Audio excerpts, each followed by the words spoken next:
In this video, I am going to tell you how you can create a sample Excel file for anything using ChatGPT. Even they can create a long data for you. If you want samples, for example, you want headings, they will create it for you. You need to mention it, and you can download it from ChatGPT to your system and use it. And make sure to modify it according to your requirements and needs. So let's go to my PC and see how ChatGPT can help you to create an Excel file. So here in ChatGPT, you can simply ask, can you create a sample Excel file for me? So I have just written here, can you create a sample Excel file for me to download with titles, names, product, prices, sales, area, with 10 rows and 10 columns. And now look for the search. Let's see what it creates for me. So you can see your Excel file is created. I can download it from here. Let's download and see what it has created for me. So let's save it, sample data. So let's go to my PC now, my desktop. So let's open this sample data file.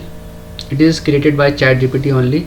You can enter the complex data as well, or you can enter the complex, because it saves your time. So it has created this type of file for me: name, product, prices, area, sales area, column 1, column 2. Click on enable editing from here and make sure to do the required changes from here. So it is very useful. Many people do not know they can create Excel files as well from ChatGPT. So I hope, friends, now you will be able to use ChatGPT to create an Excel file and use it properly. So in case you find this video helpful, just hit on the like button. Also subscribe my channel for my upcoming videos.